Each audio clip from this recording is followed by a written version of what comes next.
Hey everyone, I hope you all had a good holiday and Happy New Year. I figured before we get too far into 2022, I wanted to share the last pickups I got for the year of 2021. As is commonplace with all my other pickup videos, the majority of the items were found used at thrift stores. However, this time around, there are a few more brand new games than usual. I'm also going to show you 2 months of games from Retro Game Treasure. On a side note, in the past couple of pickup videos, I've combined the Retro Game Treasure unboxings with the rest of my pickups. I'm curious to know if you prefer it this way, or if you prefer separate videos for each. Unboxings in one video and pickups in another, or just put them all together. Let me know down below if you have a preference. As for this video, this is going to be everything I got for the months of November and December 2021. Alright, let's get started. First off, let's go over the Retro Game Treasure box I received for the month of November. Just a reminder for the preferences I have set on my profile. Basically, I'm looking for cartridge Nintendo games and GameCube games. I know cartridge games are most likely going to be loose, and while boxed items would be nice, I'm not that picky. I'm okay with loose cartridges. To start off the box, we have Pokemon Pinball. Now this is a game I actually already had, but it was missing the battery cover, so I put it on my wishlist so I can get a better copy of the game. After I got it, I actually gave my duplicate to a friend so they can have it in their collection. Next, we have Pac-Man Collection for the Game Boy Advance. Pac-Man is quickly becoming a game that I have a vast multitude of ways to play. Luckily though, this is a collection, so there are multiple games on the cartridge. The label on the cartridge is in fantastic shape. It barely looks like a used game, which is something that while I stated I'm okay with some wear and tear, I really do appreciate when the game and label is in fantastic shape. Third, we have F1 Race for the Game Boy. This is a game I've never heard of before, but to be fair, I'm willing to bet there's a lot of original Game Boy games that I've never heard of. Again, the label looks to be in great shape. While the cartridge does have some slight dirt marks on it, it's nothing that can't be cleaned. There's no major issues with it. After doing some testing with it, it might not be a game I play very often, but that's the risk you take when you participate in a service like this. I've also considered updating my preferences, which might help reduce the risk of getting games I might not play regularly. And finally, we have Dragon Warrior for the NES. So I always test out the games they send me, and I test them using the Retron 5 for the ability to capture the footage, but I couldn't get Dragon Warrior to work. It kept giving me two different messages. Either A, it couldn't load, or B, it considered it to be an unknown cartridge. So I opened it up and cleaned the pins the best I could, but nothing would work. My next step would be to try cleaning it with some brass polish or something, but I don't have any at my place, so that'll be something I need to grab soon. Next, we have the box for the month of December, and I actually tried filming it at a different angle. Let me know if you think it works better one way or the other. First off, we have the Castlevania Adventure for the Game Boy. This cartridge looks to be in pretty good shape. While the case has a couple of marks on it, it's nothing too serious, and the label itself looks fantastic, so I'm pretty happy about that. This is a game that I already have on the Castlevania collection on the Nintendo Switch, so if I do play it, it'll probably be through that. That being said though, I don't ever see Castlevania games in thrift stores or anything, so I'm pretty glad I can get it this way. Otherwise, I would probably have to overpay on Amazon or another website like that. Next, we have Finding Nemo for the Game Boy Advance. Retro Game Treasure seems to be sending me quite a few games that are related to kid shows like Finding Nemo, SpongeBob, and things like that. While they're not games I typically go searching for, I don't mind being sent them through this service. Would I prefer more first-party items? Sure, but this is a good way to collect the games I wouldn't normally seek out. Surprisingly enough, most of the Game Boy Advance games like this that they've sent me have actually been better quality games than I would have thought before trying them. Third, we have Frogger for the Game Boy. Growing up, Frogger wasn't a game that I had easy access to, so while this isn't the best version of Frogger on the planet, it is nice to have a way to play this classic game. This is actually a black cart Game Boy game, which is something I don't have a lot of. The game itself actually plays pretty well. I was surprised at the colors and how quick and responsive the controls were. The cartridge itself is also in great condition. Usually I get at least one game where the label has holes or big scratches on it, These 2 months seem to have some of the best preserved labels they've sent me so far. Finally, we have RC Pro-Am for the NES. The game looks to be in pretty good shape, and I had no issues with testing. I've actually been getting an NES game pretty regularly from this service, and it's really helping me with building a nice collection of NES games. The back label does have a decent sized scratch, but considering the game's age and the fact that it's not on the front label, it's definitely something I can personally look past. The game itself looked and played great, even though I was pretty terrible at it. I did also open up every game they sent me, and from everything that I could tell, they were all real and legitimate copies of the games. And there you have it, the last 2 boxes from Retro Game Treasure for 2021. Next, let's move on to my pickups. My retro luck over the winter has been extremely poor. I basically didn't find anything in the wild older than the original Xbox PS2 era. So, I figure we can start with the original Xbox. And first, we have Need for Speed Underground 2, GTA Vice City, and Doom 3 Resurrection of Evil. Both Doom 3 and Vice City are complete in box, while Need for Speed Underground 2 is missing the manual. The case for Underground 2 is also the worst condition case out of the 3. While Doom 3 and Vice City do have their manuals, they aren't in great condition. Although I would rather have them in poor condition versus not have them at all. For the Xbox 360, we have GTA Episodes from Liberty City, Need for Speed Undercover, Need for Speed The Run, and a steelbook for Call of Duty Modern Warfare 2.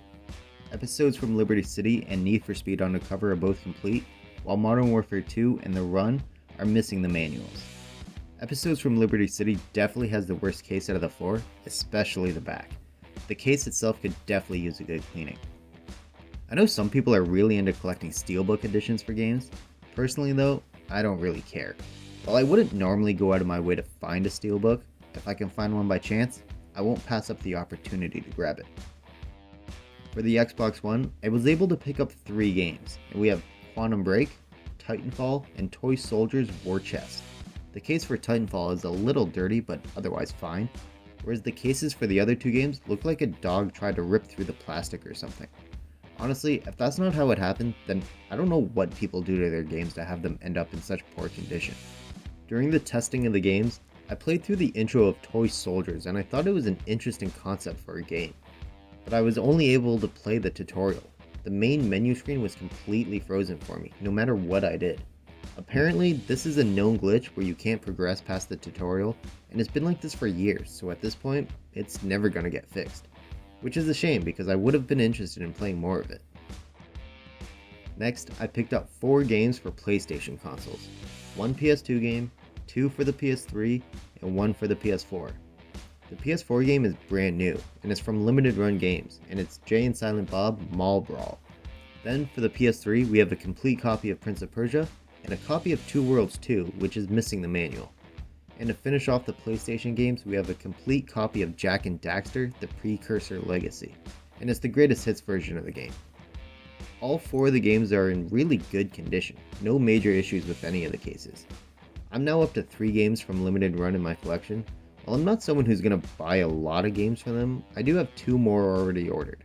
It's just a shame I found out about the company late, because a lot of the games I would want were already done and now sold out. Moving on to the Nintendo games I picked up.